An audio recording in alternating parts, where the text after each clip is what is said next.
Good evening, welcome to sports discussion. ఐపీఎల్లో కాసేపట్లో మరో ఇంట్రెస్టింగ్ మ్యాచ్ జరగనుంది. చెన్నై చిదంబరం స్టేడియం వేదికగా సిఎస్కే, పంజాబ్ కింగ్స్ ఢీకొట్టబోతున్నాయి. ప్లే ఆఫ్స్ పరంగా ఈ మ్యాచ్ రెండు టీమ్స్కు ఎంతో కీలకం. చెన్నైకి మాత్రం ఈ మ్యాచ్ డూ ఆర్ డైలా మారింది. 5 సార్లు ఛాంపియన్ అయిన చెన్నై ఈ సీజన్లో పేలవ ప్రదర్శన సాగిస్తోంది. ఈ మ్యాచ్లో ఓడిపోతే చెన్నై ప్లే ఆఫ్స్ నుంచి తొలగిపోతుంది. అందుకే ఈ మ్యాచ్ గెలవాలనే పట్టుదలతో ఉంది సిఎస్కే. మరోవైపు పంజాబ్ మళ్లీ విక్టరీ కొట్టి ప్లే ఆఫ్ అవకాశాలు బలోపేతం చేసుకోవాలని చూస్తోంది. ఇంతకీ ఈ మ్యాచ్లో చెన్నై చెలరేగుతుందా లేదా పంజాబ్ విసురుతుందా? మరి ఇవాల్టి మ్యాచ్లో నెగ్గేదెవరు, ఏ విధంగా ఉండబోతోంది, ఎవరి బలాబలాలేంటో అన్ని కూడా ఈ డిస్కషన్లో మనం తెలుసుకోబోతున్నాం. మనతో పాటు స్పోర్ట్స్ జర్నలిస్ట్ మోహన్ గారు ఉన్నారు. Hello sir. సో ఫస్ట్లీ నిన్నటి మ్యాచ్ గురించి ఒకసారి మనం మాట్లాడుకుందాం. KKR versus Delhi. And Delhi నిన్న విక్టరీ కొట్టింది. బట్ కేకేఆర్ పర్ఫార్మెన్స్ మనం చూస్తే అంటే మ్యాచ్ అన్నది వాళ్ళ సైడ్కే వచ్చేసింది, అంటే ఆల్మోస్ట్ గెలుస్తుందని అనుకున్నాం. అంటే కేకేఆర్ 209 ఫర్ 9 ఫస్ట్ బ్యాటింగ్ చేసేటప్పుడు రఘువంశీ 44 ఒక fantastic batting and Rinku Singh 36 Starc వాళ్ళ బౌలర్ 3 వికెట్స్ తీసిండు and also Axar Patel 2 wickets. But they beat Delhi man and 190 for 9 Delhi reply చేసింది. So only fabulous Plessis 62, Axar Patel 43, Sunil Narine ఒక fantastic bowler 3 for 29 and Varun Chakravarthy 2 for 39. వాళ్ళ పెర్ఫార్మెన్స్ తోటి they were able to beat KKR was able to beat Delhi by 14 runs. So it's a good victory for KKR and everybody thought that Delhi will win, but unfortunately they lost by 14 runs. It's a good match and we should appreciate KKR fighting spirit. Okay. And about today's match, so CSK actually so ఇందాక నేను చెప్పినట్టు అంటే 5 times champion అయిన CSK ఈసారి మాత్రము చాలా పేలో ప్రదర్శన ఇస్తూ వస్తుంది. అండ్ ఆ మెయిన్ రీజన్ ఏంటంటే చాలా వరకు కూడా అంటే ప్లేయర్స్ స్టేబుల్గా ఉండకపోవటం, చేంజ్ చేస్తూ ఉండటం అండ్ వాళ్ళ పర్ఫార్మెన్స్ కూడా చాలా వీక్గా ఉండటం, ఇవన్నీ కూడా చాలా రీజన్స్గా సిఎస్కే ఫెయిల్యూర్స్కి మనం చెప్పుకోవాలి. అండ్ ఇవాల్టి మ్యాచ్ ఎలా ఉండబోతోంది? అంటే మీరు చెప్పినలాగా చెన్నై సూపర్ కింగ్స్ టీం బాగానే ఉన్నదండి. కానీ T20 ఫార్మాట్ ఆఫ్ గేమ్ అంటే ఎస్పెషల్లీ ఐపీఎల్ పంజాబ్ కింగ్స్ వాళ్ళు ఈరోజు గెలిస్తే వాళ్ళకి ఫస్ట్ 4లో రావచ్చు, అట్లాంటి ఛాన్సెస్ చాలా ఉన్నది. బట్ సిఎస్కేలో డెఫినెట్లీ ధోని బ్యాటింగ్ నెంబర్ 9 వస్తున్నాడు. That is not good sign. He should be up రావాలా. తర్వాత Khaleel Ahmed, Sam Curran, Ellis లాంటి ప్లేయరు అండ్ జడేజా లాంటి player, Noor Mohammad, they are not doing well. అంటే సచిన్ రవీంద్ర ఒక మంచి పెర్ఫార్మెన్స్ తోటి he was able to score, but there is no support from other people. Rahul Tripathi is there. So అట్లాంటి support అంటే ఈ మ్యాచ్ ఎట్లంటే T20 ఫార్మాట్ అంతా కలిసి ఆడాలి, కలిసి పార్ట్నర్షిప్ డెవలప్ చేయాలా. ఫస్ట్ 6 ఓవర్లో వికెట్ పోకుండా ఉండాలా అండ్ ఒక 60-70 runs వస్తే పెద్ద స్కోర్కి పోవచ్చు. అది ల్యాకింగ్ అండి. Ruturaj Gaikwad also not able to score and Shivam Dube is also not doing well. అంటే టీమ్ ప్లేయర్స్ బాగున్నారు కానీ ఈ కలిసి ఆడటంలో వాడు కలిసి ఆడటం లేదు. But whereas Punjab Kings they are playing very well and Arya and P Singh are wonderful openers and they have created a very good partnership and S. Iyer is there, Maxwell is there, Tansen, English is there and Sonis is there. Itlati Arshdeep Ferguson also is there. So itlati manchi combinations toti వాళ్ళు combined effort తోటి వాళ్ళు గెలుస్తున్నారు. ఇప్పుడు ఒక team ఆడేటప్పుడు ఏమవుతుందంటే అందరూ కలిసి ఆడాలి, అందరూ బ్యాటింగ్, బౌలింగ్, ఫీల్డింగ్లో సపోర్ట్ ఇస్తే ఏమవుతుంది ఆ టీంకి ఎక్కువ ఛాన్సెస్ ఉంటుంది. And Punjab Kings has a better chance. అటు వాళ్ళు గెలిస్తే ఏమవుతుందంటే వాళ్ళు ఫస్ట్ 4లో రావచ్చు పాయింట్ సిస్టంలో. ఎస్. అండ్ మనకు స్పోర్ట్స్ అనలిస్ట్ మోహన్ గారు, వెంకటేష్ గారు కూడా జాయిన్ అవుతున్నారు. Hello sir. హలో అండి. Yes sir. So as we are discussing అంటే ఇవాళ సిఎస్కేకి ఈ మ్యాచ్ అన్నది ఖచ్చితంగా డూ ఆర్ డై మ్యాచ్. అంటే ఈ మ్యాచ్ ఒకవేళ గెలవకపోతే ఇంకా ప్లే ఆఫ్ ఆశలు వదులుకోవాల్సిందే. సో ఎట్టి పరిస్థితుల్లోనూ గెలవాల్సిన మ్యాచ్లో ఇవాళ అంటే మన సిఎస్కే టీం ఏ విధంగా ఉండనుంది? ఎందుకంటే గత కొన్ని మ్యాచెస్ నుంచి ఈవెన్ హోమ్ గ్రౌండ్ కూడా వాళ్ళకి కలిసి రావట్లేదు. మీరు చెప్పింది కరెక్ట్ అండి. ఎందుకంటే ఈ మ్యాచ్ గెలవకపోతే వాళ్ళకి ఇప్పుడు ఏంటంటే థియరాటికల్ గా ఛాన్స్ ఉంది. ఎందుకంటే వాళ్ళు they can finish at the most 14 points remaining matches అన్ని గెలిస్తే కూడా వాళ్ళకి 14 కంటే ఎక్కువ వచ్చే అవకాశం ఉంది. 14 పాయింట్స్తో కూడా ప్లే ఆఫ్స్కి వెళ్ళే ఛాన్స్ ఉంటుంది. కానీ ఈ రోజు మ్యాచ్ కూడా ఓడిపోతే that is curtains for them. ఇంకా వాళ్ళకి ఎలాంటి అవకాశం ఉండదు. అందుకని ఈరోజు మస్ట్ విన్ సిచ్యుయేషన్. అయితే ఇటీవల కాలంలో ఈ లాస్ట్ 2-3 మ్యాచెస్ గా చెన్నైలో కొన్ని మార్పులు వచ్చాయి. మామూలుగా చెన్నై టీం అనగానే మనం ఏమనుకుంటాం, డాడ్స్ ఆర్మీ అంటాం. అంటే రిటైర్ అయిన ఇంటర్నేషనల్ క్రికెట్ రిటైర్ అయిన వాళ్ళు, రిటైర్ కాబోతున్న వాళ్ళు లైక్ ధోని, అశ్విన్, జడేజా ఇలాంటి బాగా కాస్త వెటరన్ క్రికెటర్స్ తో ఉండే పరిస్థితి ఉంది. దాంతో ఆ టీంలో మీకు కావాల్సిన జోష్, ఆ యూత్ఫుల్ విగర్ కనబడిన పరిస్థితి మనకు అనిపించింది. కానీ రీసెంట్ గా ఏంటంటే they have injected some youth element. మీరు షేక్ రషీద్ అని మన గుంటూరుకు చెందిన ఒక బ్యాట్స్మెన్ ని టీంలో అతనికి అవకాశం ఇచ్చారు. He has already played 3 matches. తర్వాత డెవాల్డ్ బ్రెవిస్ అనే ప్లేయర్ రిప్లేస్మెంట్ తెచ్చుకున్నారు, South African. He's in very good form. అతను వచ్చాడు. తర్వాత ఆయుష్ మాత్రే అని చెప్పి 17-year-old కిడ్, అతను కూడా ఇంతవరకు ఆడిన 2 మ్యాచ్లో చాలా ఇంప్రెసివ్ గా స్టార్ట్ చేశాడు. సో ఈ యంగ్స్టర్స్ రావడంతో ఏంటంటే టీంలో కొంత మార్పు వచ్చింది. సో వాళ్ళకి టర్న్ అరౌండ్ అయ్యే అవకాశం కనిపిస్తున్నారు. సో అది హోమ్లో డెఫినెట్ గా వాళ్ళకి కలిసి రావట్లేదు. చాలా చాలా సందర్భాలు ఓడిపోయిన పరిస్థితి చూసాం. కానీ ఇప్పుడు ఏంటంటే యూత్ఫుల్ విగర్ ఉంది కాబట్టి టీంలో కొంత మార్పు వచ్చే పరిస్థితి నాకు కనిపిస్తుంది. ఎస్ వెంకటేష్ గారు, అంటే ఖచ్చితంగా మీరు చెప్పినట్టు ఇదివరకే సిఎస్కే టీం కూడా ఇటువంటి ట్రోల్స్ అన్నది ఫేస్ చేసింది. అంటే ప్లేయర్స్ విషయంలో ఎస్పెషల్లీ చాలా సీనియర్స్ ఉన్నారు, సో ఎక్కువగా ఆడలేకపోతున్నారు, పర్ఫార్మెన్స్ ఎక్కువగా వాళ్ళ దగ్గర నుంచి చూడలేకపోతున్నామని అంటున్నారు. బట్ ఈ లాస్ట్ మూమెంట్లో వాళ్ళు ఏదైతే యంగ్స్టర్స్ని తీసుకొస్తున్నారో, కొన్ని చేంజెస్ చేస్తున్నారో, సో ఇవాల్టి మ్యాచ్ అన్నది బలాలు ఏంటి అంటే మీరు ఏం చెప్తారు? అంటే ఓవరాల్గా టీంలో చూస్తే చెన్నై విషయానికి వస్తే చెన్నై బౌలింగ్ బాగానే ఉందండి. ఎందుకంటే మీకు ఖలీల్ అహ్మద్ పవర్ ప్లేలో రెగ్యులర్ గా వికెట్స్ ఇస్తున్నాడు. He's been very very impressive. అతనితో పాటు Noor Ahmad already purple cap race లో ఉన్నాడు, ఇప్పటికి కూడా అతను 3rd ప్లేస్ లో ఉన్నాడు. సో వాళ్ళిద్దరు బాగా బౌలింగ్ చేస్తారు. మతీషా పతిరానాతో వాళ్ళకి ప్రాబ్లం ఉంది. ఎందుకంటే పతిరానా లాస్ట్ 2 seasons లో చెన్నైకి చాలా బాగా పర్ఫామ్ చేశాడు. ముఖ్యంగా డెత్ ఓవర్స్ లో అతను ఒక ఎక్స్పర్ట్ గా కనిపించాడు. అతని యార్కర్స్ కానీ, పేస్ కానీ, అతని ఆక్వర్డ్ యాక్షన్ అంతా కూడా వాళ్ళకి చాలా బాగా పనిచేసింది. కానీ ఈ సీజన్ లో అతను చాలా ఫెయిల్ అవుతున్నాడు. వికెట్లు ఎక్కువ తీయలేదు, రన్స్ ఎక్కువ ఇస్తున్నాడు. వైడ్లు కూడా ఎవరైనా వైడ్లు వేసాడు అతను. I think he has bowled some 23-24 wides. ఒక్కడే అన్ని వైడ్లు వేసాడు, అంటే ఒక 4 ఓవర్లు ఎక్స్ట్రా వేసాడు. సో అది అతని బౌలింగ్ ఫెయిల్యూర్ వాళ్ళు బాగా హర్ట్ చేస్తుంది. ఈవెన్ స్పిన్నర్స్ జడేజా కానీ, అశ్విన్ కానీ చాలా ఎక్స్పీరియన్స్ ఉంది వాళ్ళకి, వాళ్ళు కూడా ఫెయిల్ అవుతారు. అది బౌలింగ్ పరంగా. బ్యాటింగ్ లో చూస్తే ఏంటంటే వాళ్ళు కొత్త ప్లేయర్స్ తీసుకున్నారు. విజయ్ శంకర్ ని కానీ, దీపక్ హూడా, రాహుల్ త్రిపాఠి, వీళ్ళెవ్వరూ కలిసి రాలేదు. గతంలో ఏంటంటే చెన్నైకి ఆడిన ప్లేయర్స్ అందరూ, శివం దుబే కావచ్చు, రహానే కావచ్చు, ఎవరిని తీసుకొచ్చి చెన్నైకి ఆడించినా వాళ్ళు చెన్నైకి వచ్చిన తర్వాత ఒక డిఫరెంట్ ప్లేయర్ గా ఆడి బ్రహ్మాండంగా షైన్ అవడం అనేది చూసాం. కానీ ఈ సీజన్ లో కొత్త ప్లేయర్స్ ఎవరు సరిగా ఆడలేదు. ఈవెన్ ఎగ్జిస్టింగ్ ప్లేయర్స్, రుతురాజ్ గాయం అవడం, సచిన్ రవీంద్ర కూడా సరిగ్గా ఆడకపోవడం, కాన్వే ఆడట్లేదు. అతను కూడా ఫ్యామిలీ ఇష్యూ, వాళ్ళ ఫాదర్ చనిపోవడం వల్ల he was back in New Zealand. So వాళ్ళకి ఎవ్వరు కూడా బాగా ఆడిన పరిస్థితి. ధోని కూడా గతంలో ఆడట్లేదు. అంటే ఇందాక మోహన్ గారు చెప్పినట్టుగా he was batting at number 9. 2 మ్యాచ్లో నెంబర్ 9 లో బ్యాటింగ్ చేశాడు. ధోని నెంబర్ 9 అంటే is tail Ender place. Dhoni number 9 లో బ్యాటింగ్ చేయడం వల్ల టీంకి ఎలాంటి ఉపయోగం లేదు. అతను కెప్టెన్ గా ముందుండి నడిపించాలి. సో అది చాలా ప్రాబ్లమ్స్ ఉన్నాయి టీంలో. సో ఇవన్నీ ఒక్కసారిగా తుడిచిపెట్టుకోవడం కష్టం. బట్ ఏంటంటే రిమైనింగ్ మ్యాచెస్ లో మనం అనుకుంటే యంగ్స్టర్స్ ట్రై చేయాలి. వంశ్ బేడి అనే ఒక కీపర్ బ్యాట్స్మెన్, అతను కూడా చాలా బాగా ఆడుతున్నాడు. అలాగే అన్షుల్ కాంబోస్ అనే ఒక కొత్త పేసర్ కూడా కొన్ని మ్యాచ్లు ఆడిచ్చారు.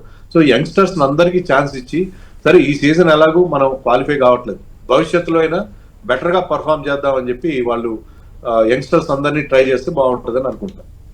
Yes sir, so anything you want to add to Venkatesh చెప్పింది చాలా మంచి కరెక్ట్ పాయింట్ అండి.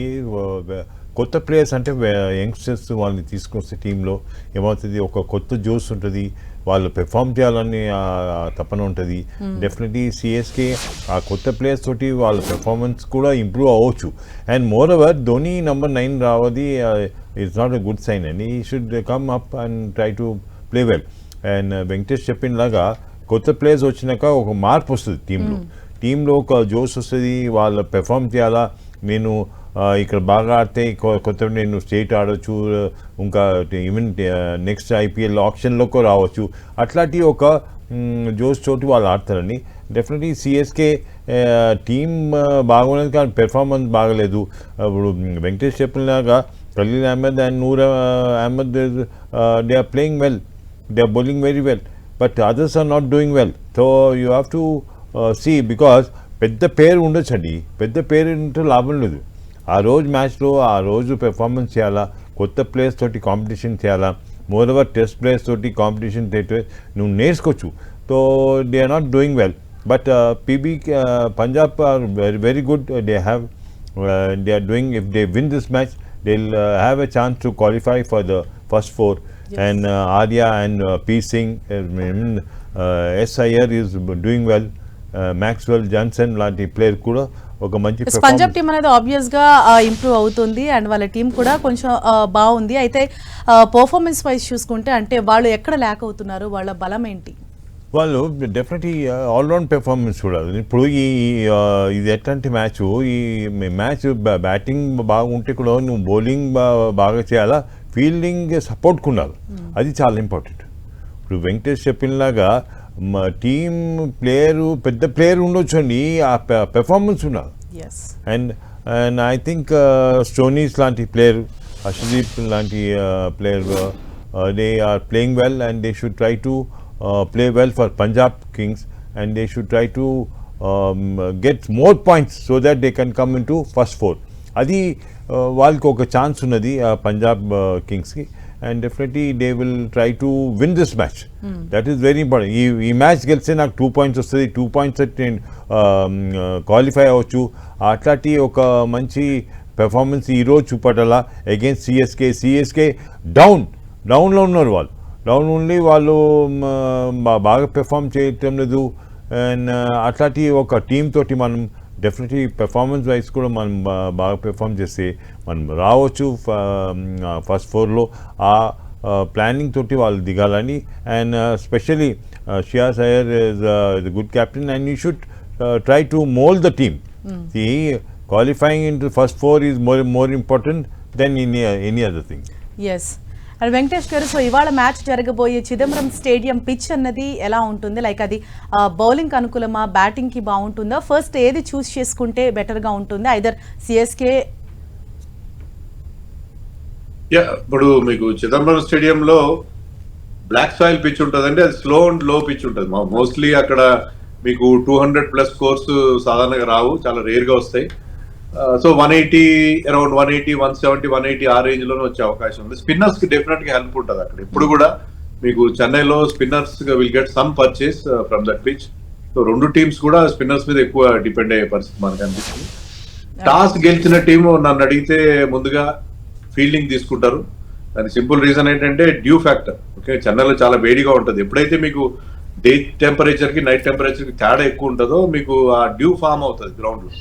అది సెకండ్ బౌలింగ్ చేసే టీం చాలా ఇబ్బందిగా ఉంటుంది. అందుకని ఏంటంటే టాస్ గెలిచిన టీం ముందుగా బౌలింగ్ తీసుకుంటారు.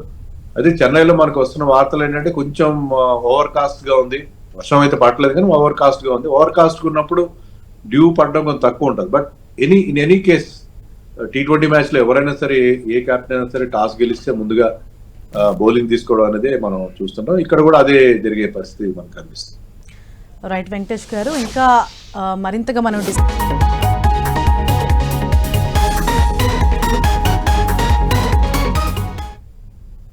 Welcome back. సో వెంకటేష్ గారు, అంటే ఐపీఎల్ సీజన్లో సిఎస్కే అంటేనే మనం ఎవ్రీ ఇయర్ చూడొచ్చు హాట్ ఫేవరెట్గా. ఈసారి కూడా అంతే క్రేజ్ ఏమాత్రం తగ్గలేదు. అయినప్పటికీ కూడా పర్ఫార్మెన్స్ వైజ్ మాత్రం అంటే బౌలింగ్ విషయంలో కావచ్చు, బ్యాటింగ్ విషయంలో కావచ్చు చాలా వీక్ పర్ఫార్మెన్స్ అన్నది ఇస్తున్నారు. అంటే చాలా మంచి ప్లేయర్స్ ఉన్నారు, సీనియర్ ప్లేయర్స్ ఉన్నప్పటికీ కూడా అంటే ఆశించిన రీతిలో వాళ్ళ నుంచి అసలు ఎక్స్పెక్ట్ చేయలేకపోతున్నాం ఈ ఇయర్. అవునండి, చాలా చెన్నై పర్ఫార్మెన్స్ చాలా డిజాస్టర్స్ గా ఉంది ఈ సీజన్ లో. 2 మ్యాచ్లు గెలిచారు ఇప్పుడు వరకు. దానికి మెయిన్ రీజన్ నేను అనుకోవడం ఏంటంటే ఇప్పుడు ఐపీఎల్ డైనమిక్స్ కంప్లీట్ గా చేంజ్ అయిపోయినాయి. గతంలో లాగా మీరు 150, 160 చేసి గెలిచే పరిస్థితి లేదు. చేజింగ్ అప్పుడు కూడా మీరు you are suppose to chase a score of 200. సో అలాంటి అగ్రెసివ్ బ్యాటింగ్ లైనప్ వాళ్ళకి లేకపోవడం అనేది ప్రధానమైన లోపంగా కనిపిస్తుంది. ప్రతి టీంలో మనం చూస్తున్నాం బిగ్ హిట్టర్స్ ఉన్నారు, కానీ చెన్నై టీంలో మీరు స్ట్రైక్ రేట్ చూస్తే ఎవరిది కూడా చెప్పుకోదగ్గ స్ట్రైక్ రేట్ లేదు. Actually Shivam Dube use to be a very good big hitter, కానీ ఈ సీజన్ లో అతను ఫెయిల్ అయ్యాడు. అతను తప్ప మిగతా వాళ్ళు ఎవరు కూడా అగ్రెసివ్ గా ఆడే ప్లేయర్స్ వాళ్ళు తీసుకోలేదు. వాళ్ళు మెయిన్ గా ఏమనుకున్నారు, చెన్నై పిచ్ మనకి స్లోగా ఉంటది, మనకి అక్కడ అనుకూలంగా ఉంటది అని అనుకున్నారు. కానీ వాళ్ళు ఇప్పుడున్న పరిస్థితికి తగినట్టుగా, ఇప్పుడు మారిన ట్రెండ్ కి తగినట్టుగా వాళ్ళ టీం ని పికప్ చేయలేదని నాకు అనిపిస్తుంది. అది వాళ్ళ ప్రధానమైన లోపంగా అనిపిస్తుంది. వాళ్ళు they are sticking to the old players. ఇప్పుడు పాత ప్లేయర్స్ గతంలో రిజల్ట్స్ ఇచ్చిన ధోని రోల్ ఏంటో నాకైతే అర్థం కాలేదు. ఎందుకంటే కీపింగ్ చాలా బాగా చేస్తున్నాడు ధోని విషయంలో, ఎవరికి సందేహం లేదు. మంచి స్టంపింగ్ చేశాడు, రన్అట్ కూడా నాన్ స్ట్రైకర్ ఎండ్ లో కూడా రన్అట్ చేశాడు. సో అతను కీపింగ్ విషయంలో వంకబెట్టడానికి ఏం లేదు. కానీ బ్యాటింగ్ లో మాత్రం అతను ఏమాత్రం టీంకి ఉపయోగపడలేదు. ఒక మ్యాచ్ లో ఏదో కాస్త రన్స్ కొట్టినట్టున్నాడు, అతను దానివల్ల గెలిపించాడు తప్పిస్తే మిగతా అన్ని మ్యాచ్ల్లో అతని రోల్ ఏంటో, అతని రోల్ ఏం కనబడలేదు. సో జస్ట్ అతను కెప్టెన్ కాబట్టి అతను క్యాప్టెన్సీలో ఒక బోల్డ్ మ్యాజిక్ చేయగలడని అనుకున్నారు. కానీ క్యాప్టెన్సీలో కూడా అతను ఏం చేయట్లేదు. అతను రుతురాజ్ ప్లేస్ లో అతను కెప్టెన్ గా వచ్చిన తర్వాత కూడా అవే ఓటమి కొనసాగుతూనే ఉన్నాయి. ఒక్క మ్యాచ్ మాత్రం గెలిచారు. సో దీన్ని బట్టి చూస్తే ఏంటంటే వాళ్ళు దే హ్యావ్ టు మొత్తం టీం అంతా చేంజ్ చేసుకోవాలి, వాళ్ళ అప్రోచ్ మార్చుకోవాలి. మారిన పరిస్థితులు, ఇంపాక్ట్ ప్లేయర్ రూల్ వచ్చిన తర్వాత ఐపీఎల్ కంప్లీట్ గా చేంజ్ వచ్చేసింది. పిచెస్ కూడా ఇప్పుడు అన్ని చోట్ల బ్యాటింగ్ ఫ్రెండ్లీ పిచెస్ ఉన్నాయి. అలాంటప్పుడు మీకు చాలా అగ్రెసివ్ బ్యాటింగ్ లైనప్ కావాలి. ఇప్పుడు సన్ రైజర్స్ వాళ్ళు చూసినా, ఢిల్లీ చూసినా, పంజాబ్ చూసినా అన్ని టీంలో చాలా అగ్రెసివ్ గా ఆడే బ్యాట్స్మెన్ ఉన్నారు. ఈవెన్ ఒక 14 ఏళ్ల కుర్రాడు వైభవ్ సూర్యవంశీ కూడా 200+ స్ట్రైక్ రేట్ తో బ్యాటింగ్ చేస్తున్నారు. ఒకప్పటిలాగా 130, 120 స్ట్రైక్ రేట్ తో మీరు బ్యాటింగ్ చేస్తే you are not expected to win matches in the present scenario. And home ground advantage అన్నది ఈసారి ఏ టీంకు కూడా కలిసి రావట్లేదు. అండ్ ఎస్పెషల్లీ ఇప్పుడు వెంకటేష్ గారు చెప్పినట్లు, సో ధోని నుంచి ఆ లాస్ట్లో అట్లీస్ట్ తను విన్ చేపిస్తాడు, సమ్ మ్యాజిక్ చేస్తాడు, తన నుంచి మనం మంచి పర్ఫార్మెన్స్ ఎక్స్పెక్ట్ చేయొచ్చు అని అనుకున్నప్పుడు కూడా హీఈస్ డిసప్పాయింటింగ్ ఎవ్రీవన్. ఇప్పుడు వెంకటేష్ చెప్పినలాగా ధోని బ్యాటింగ్ ఆర్డర్ చాలా కింద వస్తున్నాడు. And moreover is not performing well as a batsmen. As a wicket keeper is okay, but ఆయన క్యాప్టెన్సీలో అందరు కలిసి ఆడాలా, కలిసి కూడా వాళ్ళు they are not able to extract the performance. But today Punjab Kings has got a better chance. ఎందుకంటే వాళ్ళు వాళ్ళు గెలిస్తే క్వాలిఫై అవుతారు, అట్లాంటి దీంతో వాళ్ళు ఆడుతున్నారు. And I hope today CSK will give a good fight. ఎట్లన్నా మనం ఓడిపోతాం, మనం పంజాబ్ కింగ్స్ మనం మంచి ఫైట్ ఇవ్వచ్చు అని వాళ్ళు ఒక ఉద్దేశంతో ఉంటారు. కానీ Punjab Kings have a very good team and they are performing together. అంటే ఈ T20 ఫార్మాట్ ఆఫ్ గేమ్ ఎట్లా అంటే అందరు కలిసి ఆడితేనే బాగుంటుంది. పేరు బాగా ఉంటుందండి, పేరు బాగుంటే ఏం లాభం. ఇప్పుడు వెంకటేష్ చెప్పినలాగా పేరులో మంచిగా ఉన్నది టీం, పర్ఫార్మెన్స్ ఉండాలి కదా. ఇప్పుడు సచిన్ రవీంద్ర, రాహుల్ తివారీ, ఋతురాజ్ వీళ్ళంతా పెర్ఫార్మ్ చేస్తే CSK also will do well, but they are not doing well. So Punjab Kings ఈ మ్యాచ్ గెలిచి they will qualify for the first 4. Okay. And Mohan garu, so next అంటే ఫ్యూచర్ సంబంధించి ప్లేయర్స్ అంటే రెండు టీమ్స్ నుంచి ఎవరి పేర్లు చెప్తారు? Definitely, Shreyas Iyer is already played for India. He's got a very good chance to play for India, and Arya and P Singh are very good players. They have a very good chance. And Ruturaj Gaikwad perform చేస్తే ఉంటుందండి. Competition level చాలా బాగున్నది and we should try to perform. Arshdeep is a good bowler. వాళ్ళు perform చేస్తేనే వాళ్ళు ఐపీఎల్లో not only Ranji Trophy, Duleep ట్రోఫీలకు perform చేసి they will come up into state level and also for the test. Okay sir, so మరి చూద్దాం ఇవాల్టి మ్యాచ్లో ఎవరు గెలుస్తారు. చెన్నై చెలరేగుతుందా లేకపోతే పంజాబ్ విసురుతుందా, టఫ్ ఫైట్ ఇస్తుందా చెన్నై? సో ఏ విధంగా ఉండబోతోంది ఈ మ్యాచ్ అంటే, ఎందుకంటే ఖచ్చితంగా గెలిచి తీరాల్సిన మ్యాచ్లో చెన్నై నుంచి ఎటువంటి పర్ఫార్మెన్స్ వస్తుంది అన్నది ఈరోజు మనం చూడాలి. Right, thank you so much Mohan గారు, thank you so much Venkatesh గారు. ఇది వాళ్ళ sports discussion. Keep watching 10 TV.